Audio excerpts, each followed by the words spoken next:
Welcome to Soccer Morning on World Soccer Talk. Here's your host, Jason Davis. That would be me, Jason Davis, Soccer Morning. Here we go, worldsoccertalk.com. It's a Wednesday. And I'm sure you're feeling good. I'm sure you're ready to go downhill towards the weekend. I'm sure you're getting yourself worked up for MLS Cup Final, which happens on Sunday. I'm sure you're ready to take in all of the soccer news today. And guess what? This is a big one. Big show for you today. A double dose of guests, two very good ones. Patrick Guldan from Massive Report in Columbus will join us in the next segment to talk about the Columbus Crew and their march to an MLS Cup Final. Hosting that game at Crew Stadium, Mapfre Stadium, Mapfre,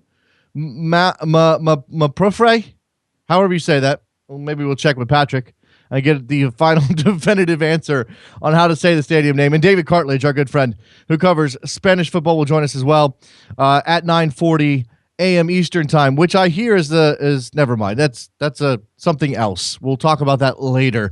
David Cartlidge, Patrick Guldan, two good guests lined up. We'll get into that. We'll get into that momentarily, and then after David, perhaps we'll have some time to take your phone calls as well on a Wednesday morning. Let's hit the news. Let's go.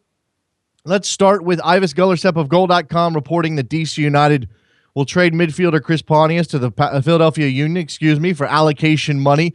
Pontius spent 7 years with United after being drafted out of UC Santa Barbara. He was named an MLS Best 11 player in 2012, also an All-Star that year. DC United also reported to be on the verge of acquiring Lamar Nagel from the Seattle Sounders.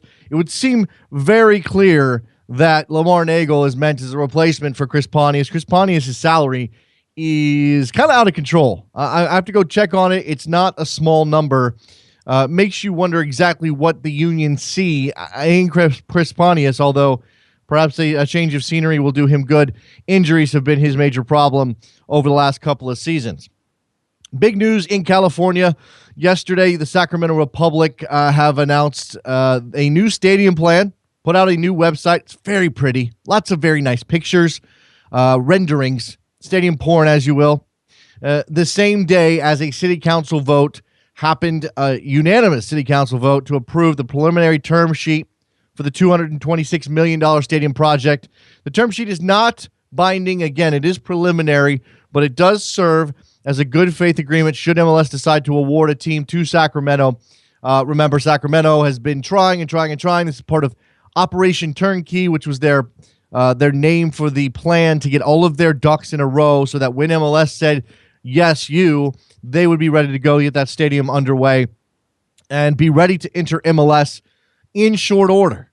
Sacramento, again, this is not a matter of deserve. That's not how MLS is looking at these things, and we do have some comments on from Don Garber in an interview with Grant Wall over at SI.com.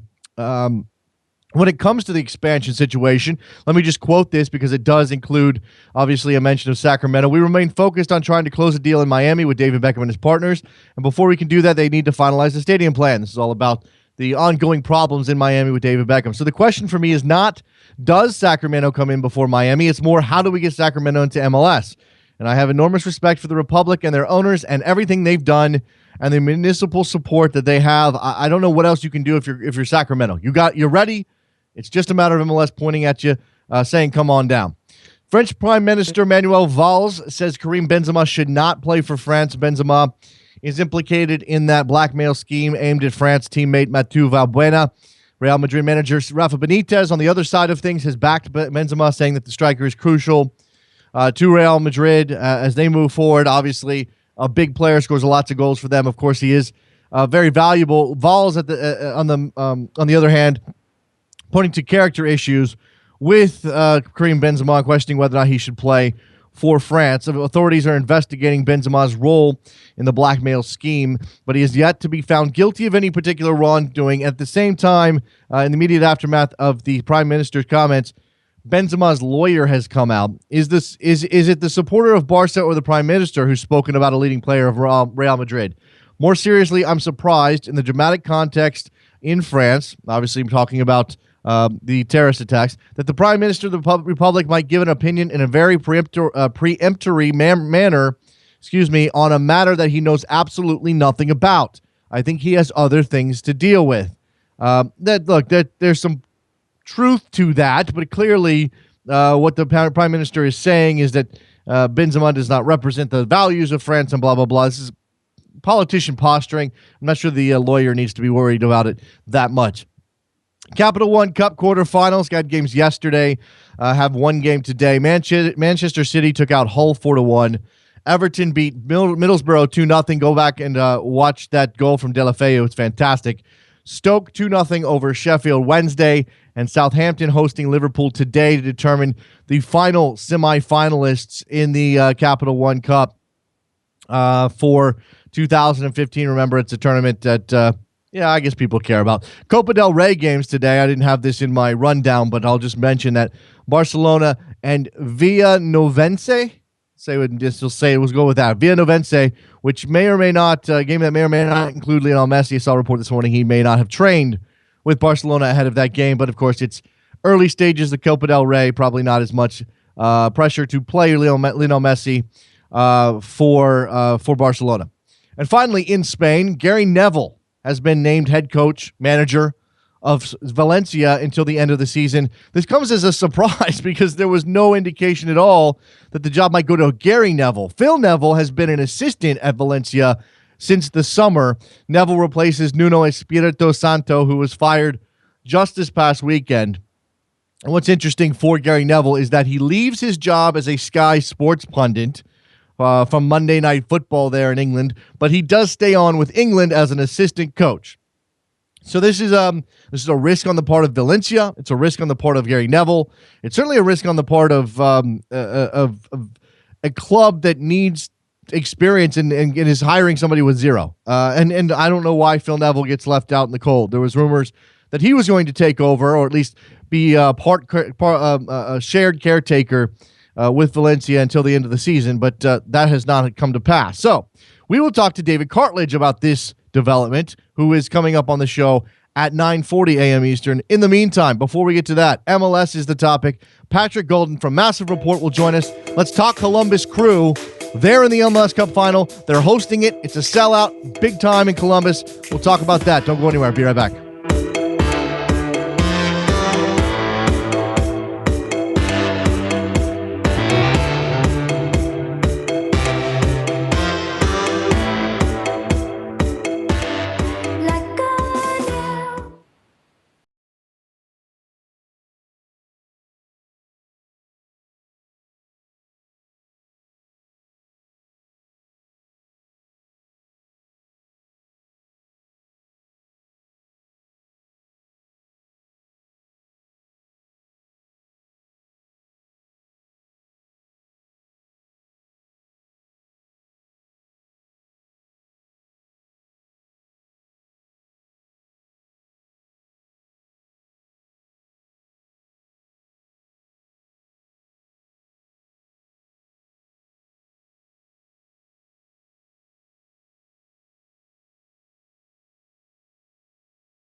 Welcome back to Soccer Morning on World Soccer Talk with Jason Davis. All right, we are back on Soccer Morning. It is MLS Cup week, or at least the lead up to the MLS Cup final on Sunday. That game is set for Patrick Guldan is on the line. Patrick, before I introduce you, how do you say the name of the stadium? It's Mafre Stadium. Mafre. Okay, so the game is set for Mafre Stadium on Sunday. It is a sellout that has come out, that report. And to talk about that and the Columbus Crew season to this point, Patrick Guldan from Massive Report joins us now on Soccer Morning. Hi, Patrick. Hello. Thanks for having me this morning, Jason. Thanks for being here. Let's besides the name of the stadium, Mafre. Okay. Well, besides the name of the stadium, Patrick, I think the biggest story right now is Loggate, or what are we calling this? What are we calling this controversy over the Portland Timbers and Timber Joey? I don't know if we've even had a chance to come up with a name. No logs allowed. Loggate. Log rolling. I'm not particularly sure, but all I know is that it's caused a little bit of a fire on the internet last night and kept me up late keeping track of it. Now, it's funny. You do have a post at Master Report. I'm looking at it right now about this very topic. Now, for anybody who doesn't know, the Timbers wanted to bring the log. They wanted to bring Timber Joey. This is an MLS Cup final. It's their first appearance on this stage. And the Crew said, nope, you're not doing that. This is our stadium, our house. We have rules, and you're not going to be able to break them. I have no problem with the Crew putting their foot down. If this was a neutral venue situation, even if the game was at Mafre Stadium and the Crew just happened to be an MLS Cup final, Patrick, that would be different. This is a Crew game, a Crew home game. They have every right to say no. I agree. The Press America report last night said that the Timbers were looking to bring a log from Oregon, and it kind of popped up late on the East Coast here, in the Eastern time zone here. So there were several fans, and I saw it on Twitter. Some of the people that I follow, and was looking into it, and then amazingly enough, the director of stadium operations, Dan Lawley, there he tweeted at one of the people saying, hey, this is against policy right here. I screenshotted it. There are no chainsaws and no logs of any wooden kind allowed in Mafre Stadium. I don't look at the stadium policy list all the time, so I can't tell if they were there before, say, 11 p.m. last night. But I think there's a little bit of fun with it, because maybe it sits in the parking lot if they're bringing over a log, and it sits in the parking lot, and it adds to the atmosphere. That's fine. But inside the stadium, okay, maybe in Portland. But here in Columbus, we have our own traditions, and that's what we're going to do. Yeah, it's funny. This whole thing played out at the Grey Cup up in Canada not that long ago. I guess the Ottawa Red Blacks do something similar with a logging team, and they were not allowed to bring their team to the Grey Cup. So this is just an aside I'm going to throw in, because I think it's humorous. All right, logging, logs and chainsaws and Timber Joey aside, this is obviously a big deal for Columbus, for this team, Patrick. They won one MLS Cup back in 2008. They went to LA to do it. This is different. It's a different era of MLS. It's certainly a different team and a different feel. How big of a deal is this? I think it's really moving the needle in this town. Columbus been to MLS Cup in 2008, winning MLS Cup. Schelotto. That era of the Crew was a fantastic era, but it never really gained the traction that it did so far under Anthony Precourt's era. There's been a lot of changes on the team with Greg Berhalter taking over at the end of the 2013 season. Precourt buying the team in July of that year, and things have really started to evolve. That there's a lot more awareness of the team within the city. And, we had 5 sellouts, I believe, maybe 5 sellouts in the regular season. And May set an attendance record for a calendar year for the team. And there's really kind of a buy-in from the city. And so MLS Cup landing in Mafre Stadium, in early December, it's just nuts, frankly. The game is a sellout. That's what I've heard. I imagine there's a secondary market. Is that driven by ticket resellers scooping out tickets, or is this all an organic interest in Columbus? Well, I think the secondary market, there's a fair bit of resellers there. The prices are skyrocketing. You'll see groups of tickets where it's like 8 together, and people are selling off 8 tickets. That's not a case where one of my buddies can't go, so I'm going to put it on StubHub. The organic market, what I've seen is that, it's, I've had a couple of people even post on comments on the blog. I've seen it on Twitter. It's like, hey, I have an extra, or hey, do you know anybody that has an extra? And it's a little bit more organic that way. On StubHub and some of those types of markets, those are the resellers, and they'll do their business. But I think that it's going to be a decidedly Columbus crowd. It's going to be people who are invested in the team because that support has really grown in even the last year and a half, 2 years. How much do you attribute to Precourt then? I mean, he came into ownership of the team. He did he did a good thing by taking one of these teams off the hands of the Hunts, who also have FC Dallas. Obviously, we went through the process of imagining what kind of changes he was going to bring. We've seen the rebrand, at least in terms of the logo and a tweak of the name, but he hasn't made fundamental changes. Obviously you give him a good rating. He's done good. He's done positive things so far. Oh, it's been outstanding. I will say this: Hunt Sports Group, I think, primed the pump. I know quite a few people within the front office part of the organization, and a lot of those people will date back to the Hunt era. This isn't a whole new front office, and they were making good strides. Increasing the presence within the community, increasing commercial activity, and increasing the season ticket sales. However, Precourt's taken that to a whole new level. The Crew have a president of business operations in Andy Loughnane, who, the guy's a deal maker. He has locked down stadium meeting rights for a stadium at the time was, 16 years old. Mm-hmm. For the first time ever. Crew Stadium became Mafre Stadium, an insurance company that's based out of Spain. That's the funny name, but they have an office in Columbus, and it was kind of built out of, running up the chain, and the right people are in the right parts of the organization, and a lot of that is Precourt really investing in the right parts and finding the right people, and that goes to the guy who runs the soccer operations, Greg Berhalter, mm-hmm. who's he's been evolutionary as well. I think you mentioned Precourt really hasn't torn things up and changed a bunch of things, and still the same stadium. There's the rebrand, but that's more of an evolution. Changing the logos, but the color's the same. And I just think it's the right people in the right spots, and it's really paid off. Yeah, a lot of this comes down to Berhalter on the soccer side, and we saw the beginnings of it last year. I mean, we saw what he was trying to do. We saw what this could be, but I remember consistently last year talking to guys who cover this team, Patrick, and every time we talk, they need a striker. They need a striker. They need a striker. I think Adam Jardy, that was his regular refrain every time he made a Soccer Morning appearance. And then they went and got Kai Kamara, and now they have their striker, and look where they are. It's really been a process.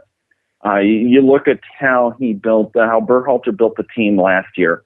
And you had a lot of people, Ethan Finley was under the previous regime, but, he never really flourished. Justin Miram, Federico Iguin, Tony Chani, Will Trapp made his first appearance in the 2013 season.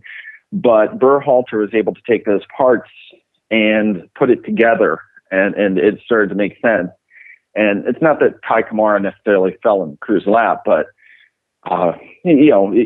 the right place at the right time, and the guy's been a revelation. I know they're making an MVP announcement, and gosh, it sounds like Giovinco up in Toronto, but you can make a strong case that Kamara is the guy that really turned Columbus from a second tier playoff team into an MLS Cup contender.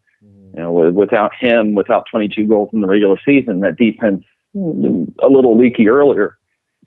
You see Columbus falling towards the back of the playoff pack. Yeah, let's. I want to come to the shift in their defensive fortitude here coming up in a bit, Patrick. But before we get to that, in terms of the big picture, and again, talking about the enthusiasm for Crew SC within the city of Columbus and what Precourt has done, I've had people come to me, and this is why I have you on the show, because you'll know and I won't, whether or not this means anything for, on the stadium front, whether or not there's a future outside, away from Mafre Stadium, and then whether or not this means anything for the TV situation, which I know still has people frustrated. So the stadium for the foreseeable future, I don't see Crew FC leaving Mafre Stadium. There's been a decent amount of investment to make the stadium a better and more attractive property. Everything that I've heard from people in the front office is that that's the home for the Crew, for Crew FC for the foreseeable future. The political environment in town really isn't great to kind of move on the stadium front. The Columbus Blue Jackets hockey team and the arena board that does Nationwide Arena where they play renegotiated and changed things so that the stadium board, the arena board, bought out it's been a political nightmare. So I don't think politically it's feasible for Columbus, for Crew FC to really be looking for a new home.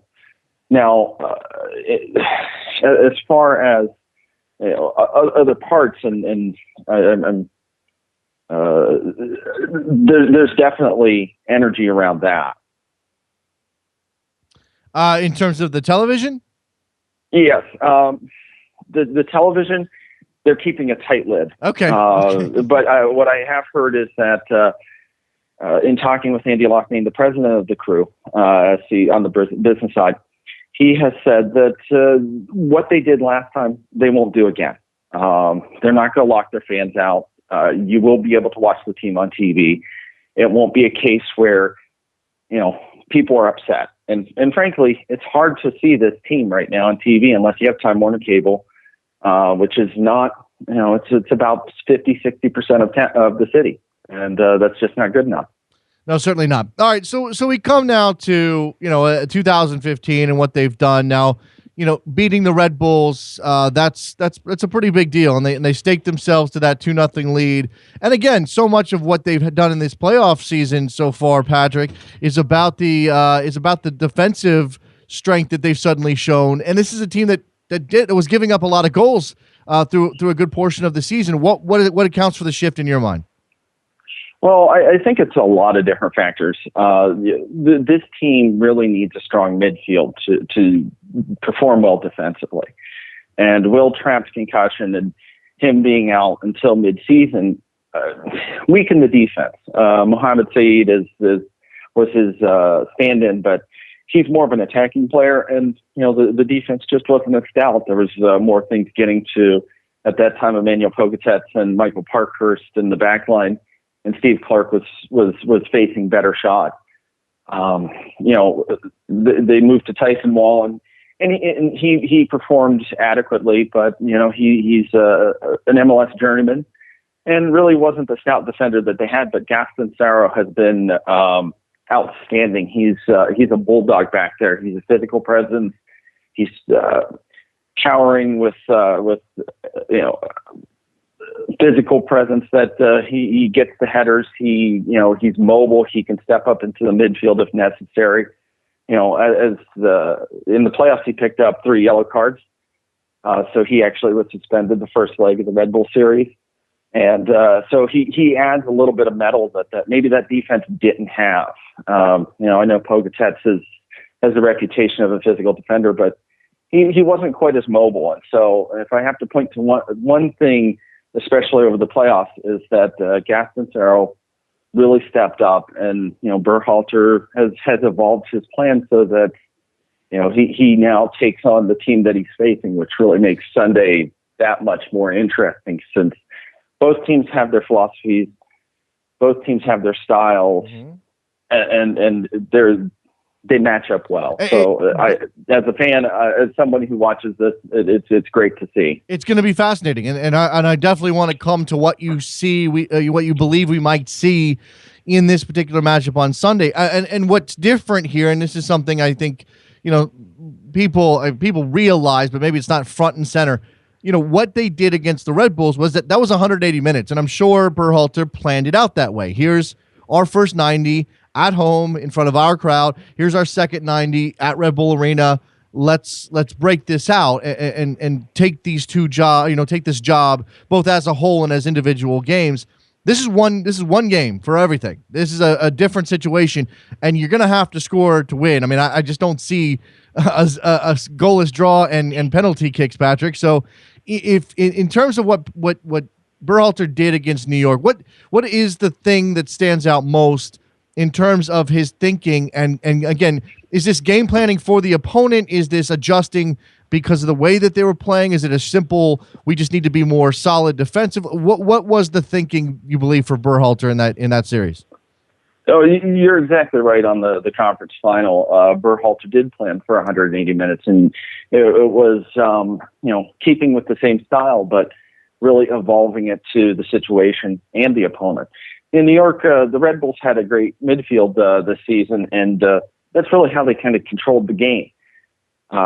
Columbus disrupted that by attacking high with high defensive pressure, and they're not really a great pressing team, but it was out of nowhere, and it was very effective. And the Red Bulls really weren't effective at getting close range shots in. They may have had the possession edge, but they misfired on the passes, and they just weren't effective. Columbus didn't counterattack or anything like that. It was just that they played their style. They may not have had the possession edge, but they made their chances count with the direct ball at the 9 seconds in, and then some speed, and wing play, which is the Cressey's bread and butter. Mm-hmm. Going into the second match, Berhalter talked. We're going to get that goal. One goal. If we score a goal, we're going to win this series. We're going to play our game. Instead, everybody dropped back. They really baited New York to say, okay, you need 2 goals, come and get them. Right. And then, Ethan Finley's fast. He's one of the fastest players in the league. Kai Kamar can hold up the ball like no one else. And, Justin Miram, he loves to take people on. Federico Higuain, he picks up that ball. They don't counterattack, but they're really set up to be a pretty effective counterattacking team. So, the situation was, you're up 2-0. You have a half to go. 90 minutes, and let's try to hit them on the break. And there were opportunities. Columbus had that chance to get that away goal. It didn't matter in the end, but it was there. Yeah, sure. I mean, they forced Luis Robles to make some saves. Clearly, regardless of whether or not you intend on making the counter, your offensive, create your offensive output, because they didn't necessarily need a goal. They just needed to make sure New York didn't score 2.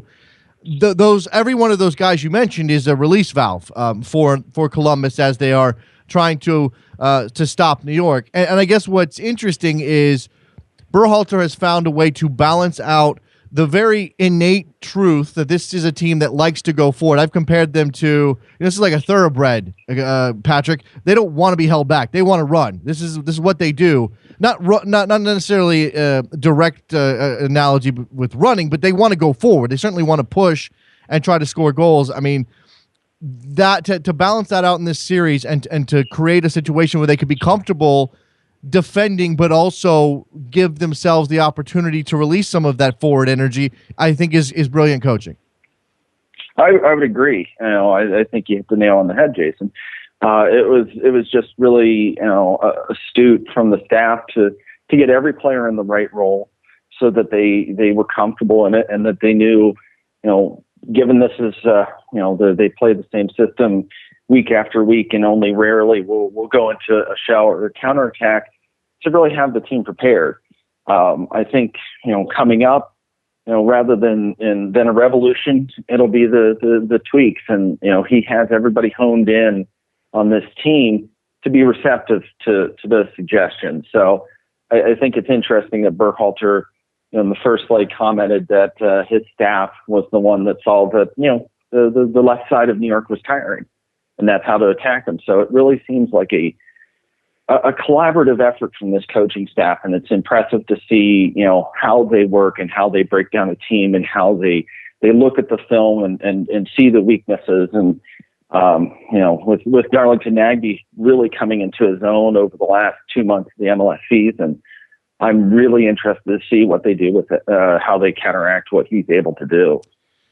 So when you look at Sunday, there's a lot of parallels between these two teams that I think are fascinating. I don't know that they'll play out in any particular way on the field. They won't give us necessarily some sort of indication of how the game's going to go. But you have you have a big, tall striker leading the line of African descent. And that's not necessarily the same player, and maybe we can get into that. You obviously have wing players, speed out there for both Portland and Columbus. You have young Americans running things in the midfield, Trapp and Nagbe. You have Argentine playmakers, Valeri and Higuain. You have solid American defenders, plus sort of a physical presence there in Ridgewell and Soro.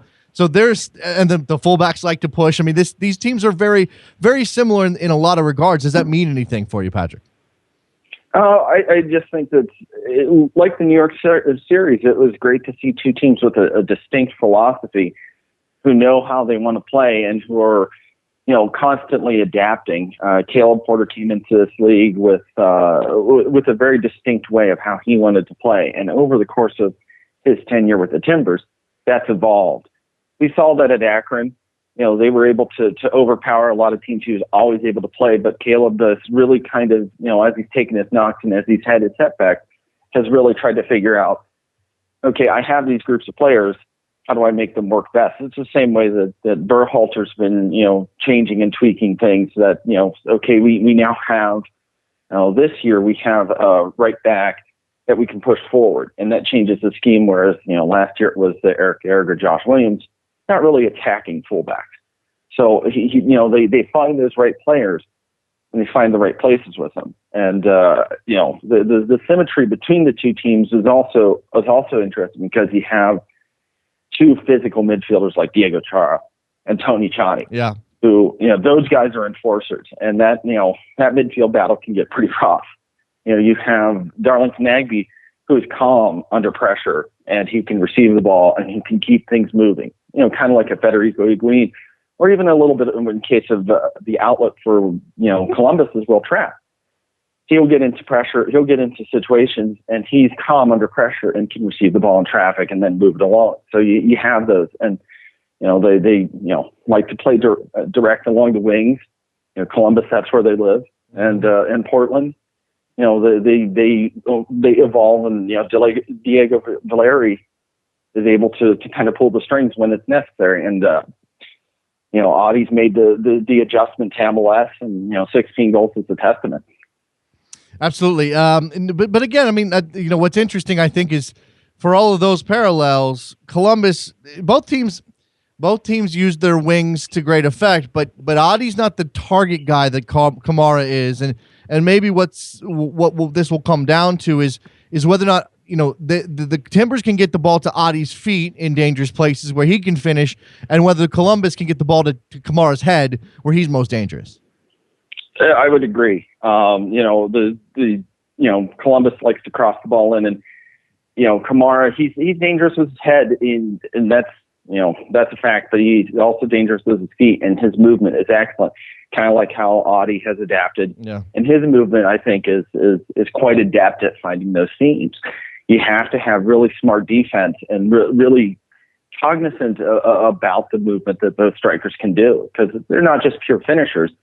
They're smart players who can get into that position, draw, a defender away, create a little bit of space for, your midfield to kind of creep in and do that. So, the styles aren't exactly the same, but, the similarities and how, Berhalter deals with Nagbe, or the problems that Audie presents, or how to manage the wings when you have such fast players, but you like to push up your fullback, such as the reverse of how Porter's going to have to handle, what Ethan Finley is capable of, and Justin Meram's ability to attack directly, and, Will Trapp's diagonal long balls that he lives to ping the ball around. So much fun here. Potential, and you know, I got in trouble a little bit, maybe last week, asking the question of whether or not this a matchup of the Timbers and Columbus was good for MLS, and I obviously meant that in a marketing sense, Patrick. So much of what we talk about when it comes to this league and American soccer is growing the sport, and you know, blah blah blah. How many people are going to watch on television? Clearly, that's not an issue. Columbus fans don't care. Timbers fans shouldn't care. Honestly, American soccer fans who can take value out of this game shouldn't care.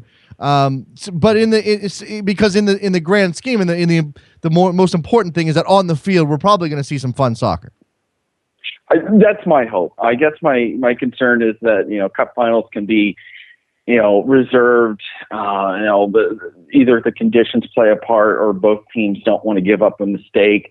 I think that's the nice thing about how Columbus plays is that, you know, they understand that, you know, Berhalter's added a wrinkle of pragmatism here and there, but, you know, they have a way of playing and they're going to go at them. And, you know, in the media today, this week, he's talked about, you know, 90 minutes and both teams can go all out. You know, Porter, he's shown a little bit more pragmatism, but I think that he knows that he has a team, if they play the way that, you know, that they're capable of and they play their style, you know, they're hard to beat as well. You know, you talked about symmetry. You know, the teams have the same exact record, the same exact total of points, and they're just so evenly matched up that I hope that it's one of those where it's kind of like that first leg of the Red Bull Crew series, because that was just entertaining soccer. You know, you could sit there as a neutral and you see both teams just pressing and looking for that outlet or trying to make something happen. Yep, we should have some we should have some good soccer. As you said, maybe there's an instinct there to sit back, but even if it's Porter who goes with the pragmatic approach, you have to imagine that the Berhalter's going to want to push things at home in front of a full house, and that should give. I mean, you know, it took them 9 seconds to score against New York. I can only imagine they're going to go for the jugular in the same sort of way, Patrick, to start this game, and really. Maybe what Porter needs to think about is just trying to match that pressure right off the bat. Otherwise, you might get steamrolled. I mean, I really do. While I respect everything the Timbers have done this year, and as you said, same record, same number of points, everything very, very similar. I think it's Crew SC that has the momentum and has the confidence, and being at home is going to be the tipping point. I think that you're right about the atmosphere. You know, I've been going to a lot of games over the course of you know, over a dozen years now. And, you know, there has not been an atmosphere in Columbus like the past couple of months. It's really kind of amazing to see, you know, throughout the playoffs, the Montreal game, you know, that's extra time and the you know, the whole stadium is standing and there's no one sitting down at all. The same thing for the New York match when, you know, you have a 2-0 lead and, you know, MLS Cup is tantalizingly close, 90 minutes away. And you have that energy and, you know, a cup final, you know, Portland, you know, they played in front of, you know, Timbers Army and loud fans, but, and they might be used to it, but I think that there's going to be some lift, you know, having, you know, some of these players who have been on the team for several years and, you know, playing in front of 14, 15,000 in an early season game. And it's not as energetic. It's going to be a whole lot different when it's 21 or 22,000 and it's packed and it's, you know, it's mostly for you guys. So I think that that's going to provide a little bit of energy and, you know, excitement.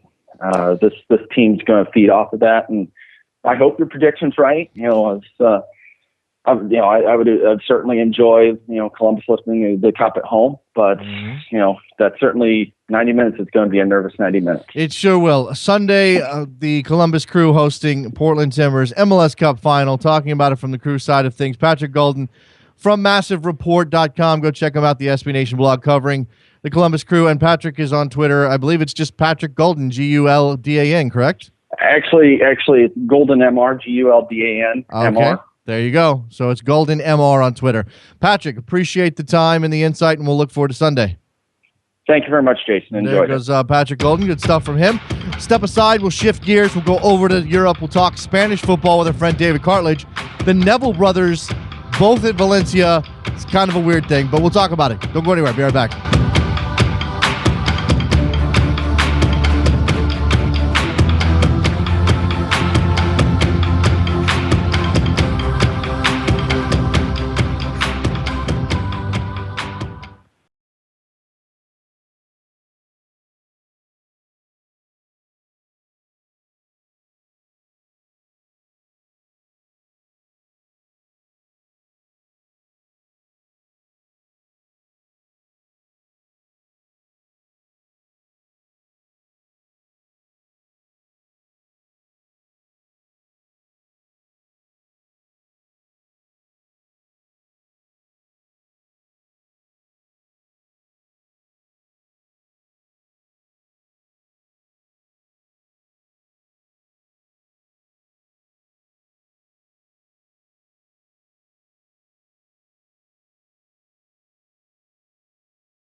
Welcome back to Soccer Morning on World Soccer Talk with Jason Davis. All right, we have hopped over the pond and now talking Spanish football with our friend David Cartlidge.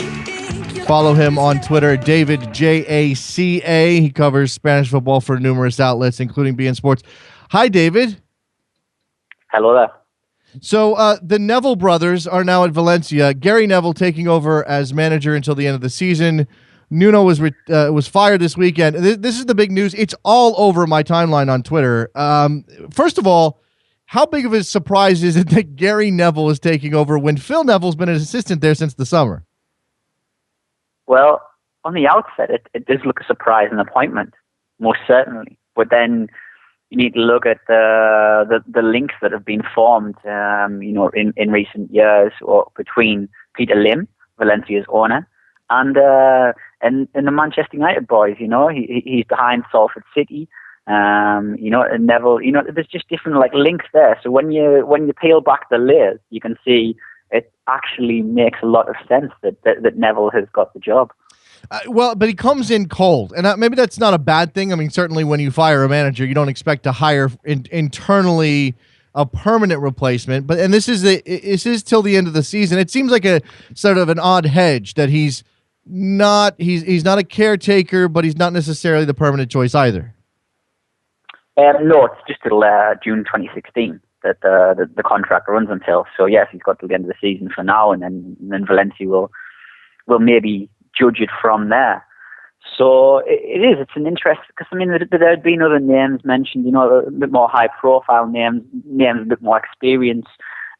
So for Neville to get it's an interesting appointment. And as you say, he comes in cold. He's got his England experience working as a coach there, where he's been very highly regarded, and also his TV work. With his appointment as well, there's going to be a lot of sad soccer fans in England, because he is the best pundit. He's the best analyst in England by far, and he's really changed the dimension of analysis in English soccer. Well, what does it mean for English football that Gary Neville's taking this challenge? That Phil Neville went and started his coaching career as an assistant in a place like Spain. I mean, this is an island that doesn't always export very well when it comes to football, and we've. When we see even a Scottish manager like David Moyes go to Spain, it's a very notable thing.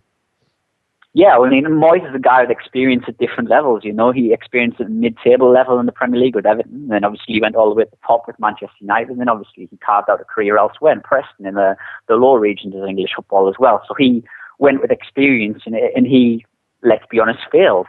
So for Neville to go in, it is quite a daunting experience. I mean, if you look at Roy Hodgson's comments today, he said this is a fantastic thing for English football, that this guy who might well be the most talented English coach in terms of vision over the next 10 years for the English game has gone abroad to Spain, a country that has won it all and is renowned for its coaching system. So the fact that he's gone over there, hopefully to learn something, and he can maybe come back, and maybe he's even been eyed as a potential successor to Roy Hodgson with England, or even bigger, possibly Manchester United. Well, you mentioned he's leaving the pundit job with Sky Sports, much to the chagrin of millions of football watchers in England, and even over here in the States. Occasionally somebody will post something that Gary Neville has done, because he's broken down something so magnificently that even a tactical rube like me can understand it, David. Yeah. But he's going to retain his position within the England setup. Okay, first of all, is Lim maybe being a little too, is he deferring a little too much to the class of 92 and to Gary Neville here? Yeah, I think so. I think potentially. I think that's been the problem at Valencia, and the problem what Valencia fans have at the moment.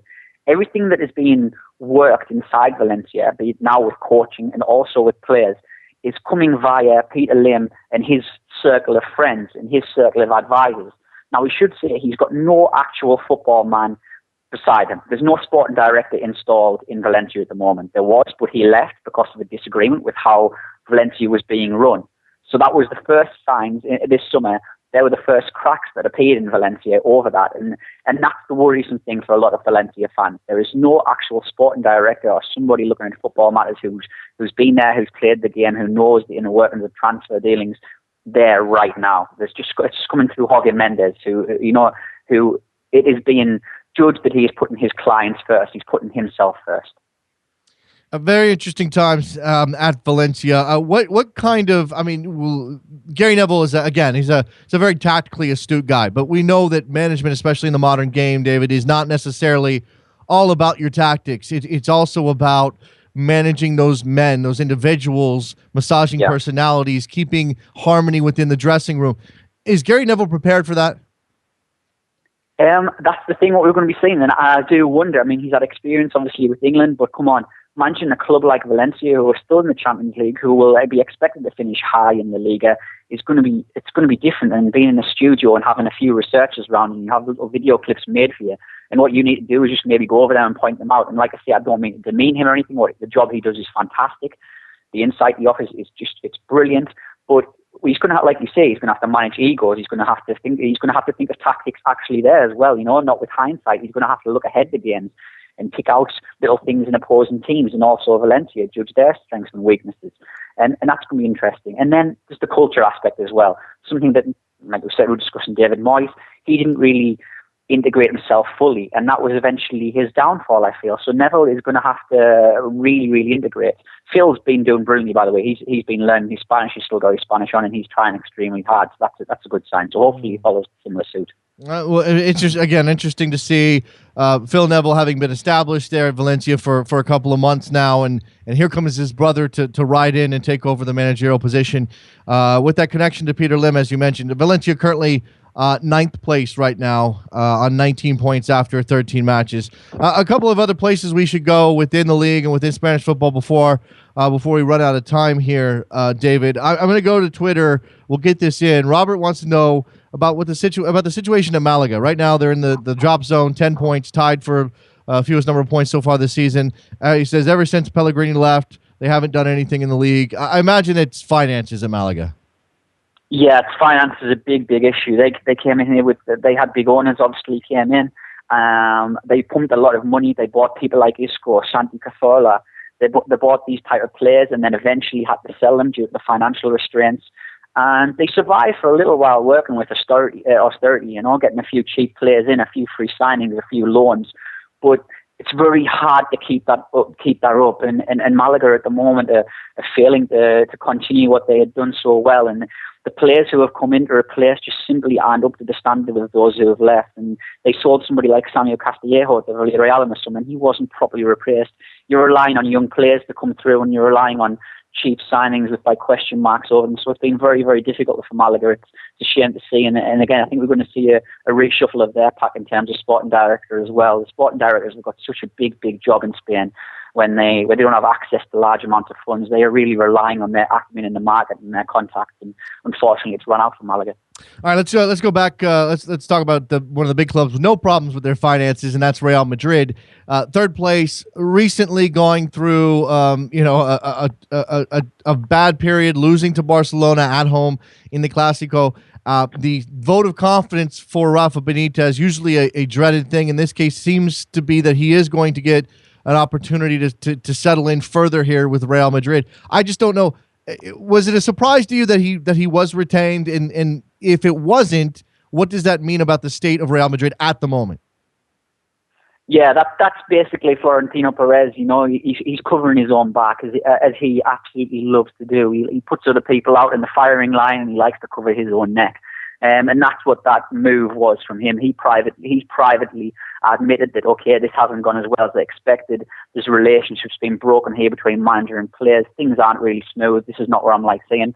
But you know what? I'm not going to admit that in public. I'm not going to have people think that I'm an idiot, even though they already do. He doesn't really want to admit that, and that's the problem at the moment. Just Florentino covering his back. So Rafa's in a situation now where he's probably got the rest of the season unless something terrible happened, I think, and to work on things and get Real Madrid back to at least touching distance of Barca in some sense. Well, look, the Champions League is going well to this point. What represents a disaster though for Real Madrid, and what represents the what would be the thing that might get Rafa fired before the end of the year?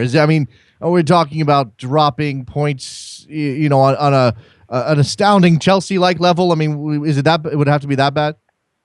Yeah, I think it would have to be that bad. Potentially a surprise early knockout from the Champions League. And maybe, who knows, internally as well, some major fallouts with players. There's a lot of talk with James Rodriguez at the moment, but I think you would have to lose somebody in a big way like Sergio Ramos or Cristiano Ronaldo, maybe potentially to maybe see him moved on. But I think it's going to be decided on results on the pitch. So I'm going to say an early Champions League knockout, falling further behind in the league, and that's what you'd have to do. Barcelona top of the table right now, 4-point lead over Atleti, who's in second place, Real Madrid in third. Just Barcelona chugging along. I mean, we did seem to have a Barcelona dip, but everything's come back around when you spend money like they did on Suarez and Neymar. I suppose that helps.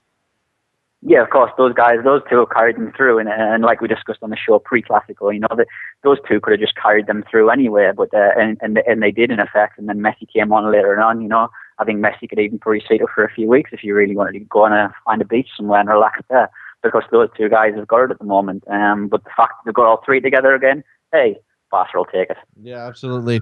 Otherwise, when you look at the table at this point, I mean, we're at the we're a third of the way through the season, a little bit more than that, perhaps. Do you see any surprises? Do you see anything that maybe we should be watching as we approach January and a potential for teams?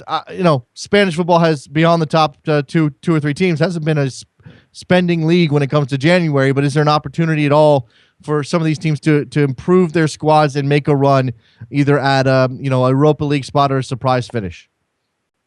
It will be, as usual, very, very astute. Like we're talking about the sporting directors, they will be looking at the loan market, and they will be seeing which big teams are carrying a bit of excess weight, what type of player could come in. Somebody who's maybe on the fringes out somewhere, somebody like a Lavetti or a Lucas who's at PSG, they're not getting many games, they're out of form. Bring somebody like them in on loan, and that could be just an extra little punch for a team like Sevilla or Valencia or something like that, or one of those teams. So that's where you're going to see. I don't think we're going to see a lot of money spent at all. It's just going to be really careful, astute picking up of loans or potentially the odd cheap deal, but there is just never really any money spent. I think Barcelona will look to get in a forward player. I'll be seriously doubtful if Real Madrid brought anybody in. Valencia, Sevilla, they will access the loan market, I think. Maybe might spend a little bit of money just to boost their, flagging campaigns, really. All right, David, one of the more fascinating things to develop in recent times in relation to Spanish football and American soccer coming together is the investment in Oklahoma by Rayo Vallecano. And you and I have talked about this already, and about Rayo not necessarily having the resources that make this a wise decision. I've heard the number is $1 million. That's not a lot of money in today's game, but it certainly for a club like Rayo could be a significant amount of their budget. And now the fans have taken to obtaining the gear of the other team in Oklahoma City. Yes, there are now two teams in Oklahoma City. What's the latest there from just the public perception of what Rayo Vallecano is doing? Yeah, it was the little protest against Athletic Bilbao where they wore the merchandise of the other team there, which I thought was it's standard Rayo behaviour. They're very clever like that. They've got a great sense of humour. They're very different to another set of fans in any set of fans in Spain, and that's like a nice little thing what they've done there, I think. And the same to go with the protests that they have as well. They're very inventive when it comes to these sort of things. But the anger is definitely not subsiding as well, because we'll get to January and there's not going to be much money invested in Rayo. So, but like you say, that the smallest amount of money matter for Rayo, €500,000, €1 million, €2 million, not much in the day as well, but Rayo can usually do a lot with that. And, it's big money, and it is. And you've got to understand the neighbourhood that Rayo are in as well. The Vallecas neighbourhood is very working class. There's been lots of job losses there. It's very, very hard-working, gruff sort of area, and they've taken this to heart in a big, big way. Yeah, Rayo. For those who don't know, Rayo Vallecano is Madrid. Is another Madrid team. It's not. It's obviously not on the level of Atleti and Real Madrid, but they do have their fervent fan base there in Madrid. As you said, the working class area of the city, and these are the clubs that are going to be hit hardest. I mean, again, David, it makes. On some level, there's business sense in expanding your brand and doing all those things that the corporate speak stuff, and yet for a club like Rayo Vallecano, whose image is very much tied to a completely different type of idea, and the money is scant as it is, it's such an odd balancing act for a club like Rayo these days. And I don't want to say that the conclusion is they'll never be able to survive, but I wonder. Yeah, I know it's just the case that it is. There's lots of question marks over this deal. There's still probably things that we don't really know about it as well, and there's certainly things that the fans are wanting to get the bottom of. But the main source, the anger is just the fact that this money is going elsewhere. That is the main source of this anger. That's why protests will continue. That's why there'll be continuous voices from different fan sources as well, saying, "Look, this is not right." Maybe even some boycotts of certain games and merchandise. And that's where the anger lies from. Really, this just isn't right for a club like Rayo. It just doesn't sit in any form, shape, or form with Rayo. It's just not them. So there you go. David Cartlidge covering Spanish soccer La Liga for us here on Soccer Morning. He does that for numerous outlets as well. Go follow him on Twitter at DavidJACA. David, brilliant stuff as always. Fascinating times in Spain. We'll see how the Nevilles do and continue to watch this Rayo situation. Again, it's Oklahoma. No offense to Oklahoma. Such an odd place to go. David, appreciate the time. Thank you very much. No problem. We'll join you. There goes David Cartlidge. Good stuff from him as always. Let's take a break. We'll come back, and we will talk to you on a Wednesday. The phone lines will be open. It will be MLS Cup. It will be whatever else is on your mind, or Don Garber and his quotes to Grant Wall in this interview. Very fascinating stuff. Don't go anywhere. Soccer Morning, worldsoccertalk.com. Wide awake in the middle of the desert heat, 100 miles to New Mexico, with the devil in my limousine.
Oh,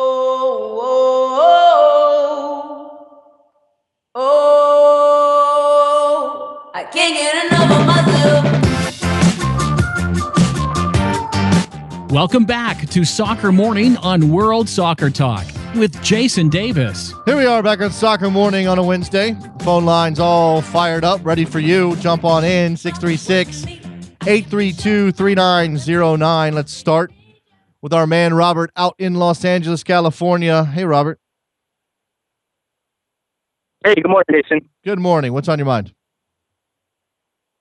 Hey, I want to talk about the MLS award, and I tried to call you earlier about your brain, but do you think it's a little strange that they do it during the playoffs, because it's especially when the players win them, and then they get they have a bad game, and it just puts a bad iota on the player. Like for instance, I was watching the Columbus New York game, and Luis Rojas won the MLS Goalkeeper of the Year award, but then he gives up a goal in 9 seconds, and that's just Jesse Marsh wins Coach of the Year, and then he gets eliminated. I don't know. I'm watching the broadcast, and then John Strong said well, Jesse, the Coach of the Year, just won the game, but he's been eliminated from the playoffs, and I just thought it was a weird thing to do. Maybe you guys are a weird phone line there, Robert. So I'm going to drop you, but I don't necessarily think that's a problem.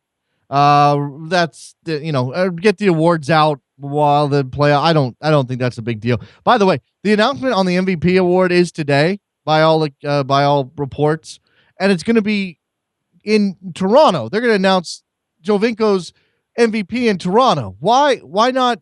I remember going to Kansas City in 2013 for MLS Cup final, and Mike McGee showing up there at the Sporting Kansas City headquarters to get his MVP award and to be. I think it was announced there. Why is Jovinko getting, like, he just doesn't want to go to Columbus? I mean, is that a slight? Is Sebastian Jovinko sliding Columbus, Ohio right now? Is that what's happening here? I'd be curious. 646. Let me try one more time. 646-832-3909 is your phone number. Jump in here. Give me a call. Let's talk about MLS Cup final. Let's talk about the Columbus Crew. Let's talk about Rayo Vallecano and Rayo OKC and OKC Energy and the protests. Or, as I said, talk about Don Garber and some of these answers to these questions that he gave to Grant Wall over at Planet Football, SI.com. Grant's on Twitter saying that he thinks the biggest news might be that Garber is saying every MLS club should own a women's club, a women's team. I suppose that means NWSL in almost every case. And you can make an argument for that. And that's certainly, Garber actually talks about how he sort of flip-flopped on that idea. He wasn't sure about it, but now he's changed his mind, and he's on board for the notion of MLS teams being involved in the women's game. And that's good. I think, again, we're at a point with the women's game where all the support that they can get, that league can get, is good for the future health of the league. Now, one day you might want to imagine that those clubs split off, do their own thing, are their own entities, stand on their own 2 feet. But for the time being, nothing wrong with supporting that league and giving them the opportunity to utilize some of the experience that MLS has earned in the marketplace. All right, let's shift back. Let's talk about Eddie in Brooklyn. What's up, Eddie? Hey, what's up, man? I don't know. Do we want to talk Red Bulls? Or you talk whatever you want to talk about. I mean, I'm not going to give you crap about the Red Bulls. That was a great year, and you came up against a buzzsaw of a team. I mean, playoffs, right? Yeah, playoffs. What was the Red Bulls record in the playoffs? Let's see. They were 3-1. 3-1. Okay, yeah. What was Columbus's record in the playoffs? I guess 2-2. 2-2, and the other team who lost more games is going to MLS Cup final. That's playoffs in a nutshell. Well, that's the playoff format MLS has chosen to hang their hat on. So, yeah, we could we could debate and discuss whether or not the way that the league runs their playoffs is even more unfair than just having playoffs at all, because a lot of people don't like that, including yourself. I think that, one-off games are probably a better judge of who's the better team when you have these 2-game series, especially, and I saw somebody ran some numbers. There is literally no advantage to having a second leg at home. None. Zero. It doesn't, being a higher seed and getting that game means nothing. And that's all the Red Bulls really got out of being the number 1 seed in the tournament. I mean, for me, the one-offs to me are even more fluky, because you just look at the Union game in the Open Cup. I think it was the quarterfinals. Had no business winning that game. The Rebels outshot them. Yeah, but at least 22-3. At least if you're the Red Bulls, that game would be at home because you're the higher seed. Like, for me, that but it's just anything. It's still one of those anything can happen moments. When it's basically one game. It's still a smaller sample size. My thing has always been, the bigger the sample size, the better the indicator of what we're seeing. So when people, the narrative that was being shoved down my throat for whatever reason was that the better team advanced. And mind you, I will readily admit that the Crew outplayed the Rebels for a vast majority of that tie. But nobody can tell me that the better team advanced. These two played each other 5 times. The Rebels won 3 of those games. All right. 3 is bigger than 2. So you can't tell me that the better team advanced. Wait, 3 is bigger than 2. All right. Look, I know what you're saying, and you and I have had this argument before, and I don't disagree that when we talk about I guess my issue here is, or what I want to make sure that I try to express is that I see value in identifying the best team over the season and the best team in this short playoff run, and they are different tests of the same general area, which is how good of a soccer team you are. Are you a good enough soccer team to have the most points over 34 games? All right, congratulations. Bravo, well done. Are you a good enough soccer team to figure out how to win enough games and score enough goals over the course of 5 games to win a title? A different thing. I mean, just a different... Yeah, all right, like, I agree. It's fine. It's playoffs. I understand that's how it works in this country. My thing is, don't use that to take away everything that the Red Bulls done. Like, I saw a lot of people trying to take away what the Red Bulls did over the course of 7 months, mind you, and kind of undermine that because they couldn't do it in a 3-4 week span, which I think is completely ridiculous.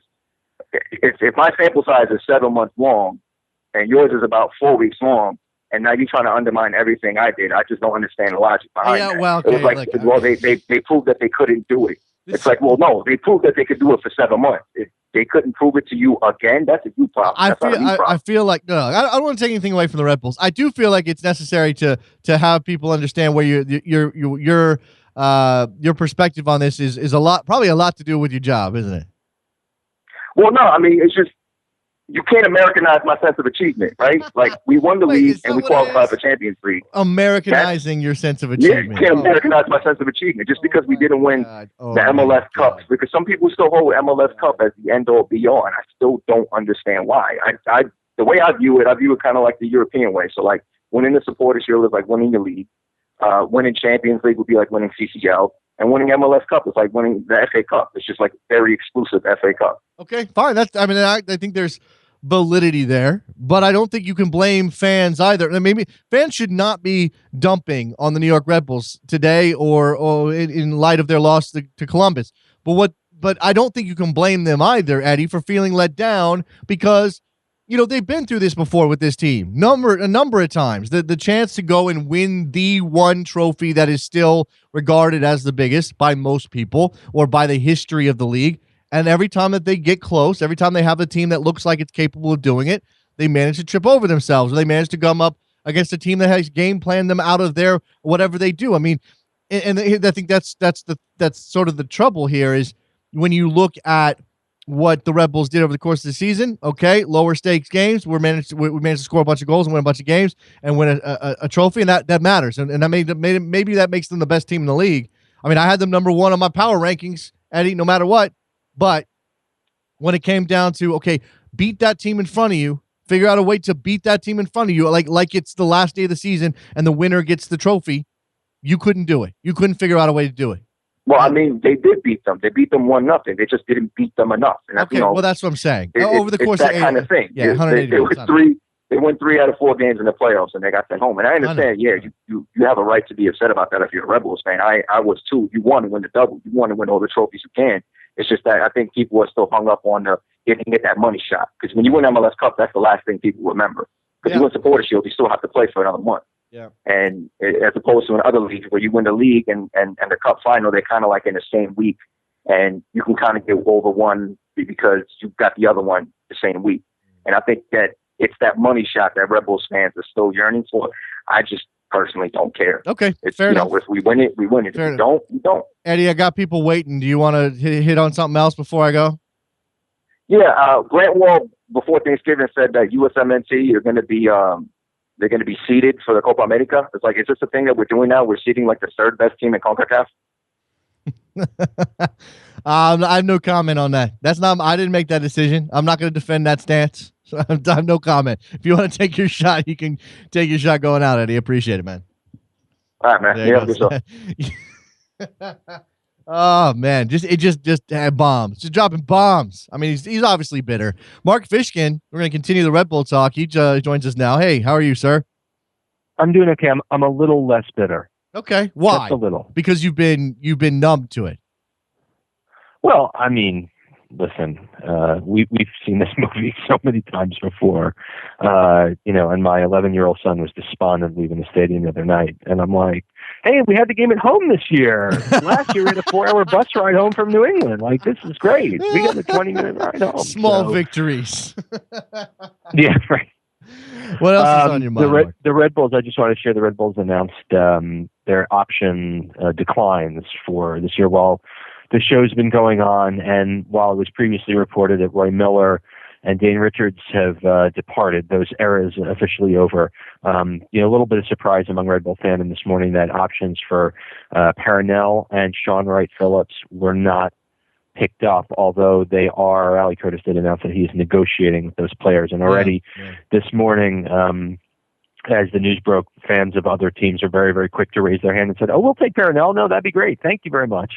And I think it was very clear when the Frenchman went down against DC that the New York's chances certainly took a hit. Not to take anything away from the job that Columbus did. And not to take anything away, perhaps from the defensive job that the Red Bulls did. They conceded 2 goals in 4 games in the postseason and posted 3 shutouts. And as Eddie said, obviously we're not moving forward. It's not fair, Mark. It's not fair. It's not fair. That's what I'm hearing. It's not fair. It's not fair. No, listen, it's as you said, this is the system that I'm certainly not complaining that it's not fair. That those are the rules that everyone follows. And again, all 100% credit to Columbus for completely changing up their game in order to manage New York very well, which they did extremely well. Yeah. You just have to think in that first game of the series, in the span of about 15 seconds, that entire series was lost, right? The first 9 seconds, and then, frankly, some ball watching on New York's part.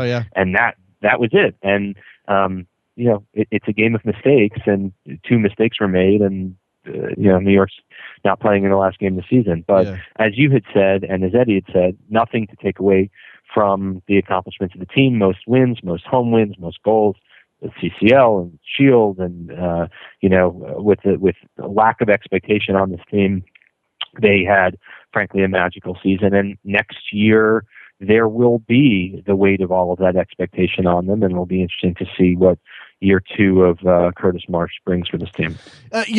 What note here, and there's a lot of people commenting on this. Leo Stoltz was released. This is the kid who there were some machinations during the draft. He was sort of identified as the most MLS ready player, I believe German, who had come over to play college soccer. I had him as my rookie of the year because I bought into the hype, Mark, and he didn't get a minute, did he? No, he did not get a minute. He made the bench 5 times, as my erstwhile pal, Dan Dickinson, had just recently posted. Never saw a minute. And, I think if that's your biggest swing and a miss in a magical year for the club, then so be it. The club has added Tyler Adams, who was 17-year-old kid from the academy who was ranked top drawer soccer's #1 prospect for the year, and he played for USL last year, and he will be part of the Red Bulls first team this year. The kid scored against Chelsea. So yes, that didn't work out for him. Also drops were Manolo Sanchez, who was another draft pick, Marius Obakop, who'd hung around for a while, and Anthony Wallace, who scored 2 very important goals for the team, game-winning goals that led to points. But again, if that's the biggest bust of the year, gosh darn it, Leo Stoltz didn't pan out.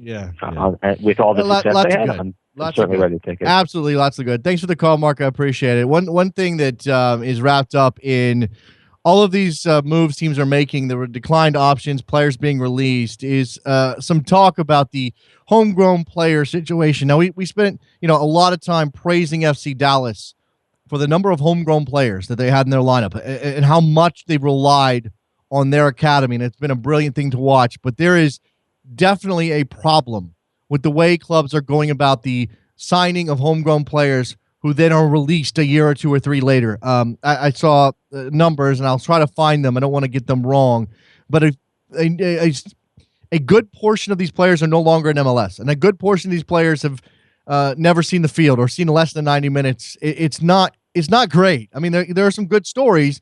For every Kellen Acosta, Victor Ulloa, there are guys who never see the field but get signed, and it's like, why are you doing this? Bill in New York, you're on the air. Jason, how's it going? I can't believe me and Eddie root for the same team. I disagree with 99% of the things he talks about. The only thing I agree with is his away goal rule change, which I actually love that. But everything else, I disagree with him. The playoffs were excellent this year, and they're still excellent.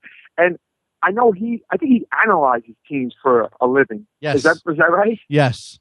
If he analyzes these 2 teams, we did it the other day, a bunch of us. You go player for player, Columbus to New York. Columbus is better. Their whole team is, I think 7 of the 11 stars, we were all like, you know what, I think I would go Columbus. I'd go Columbus.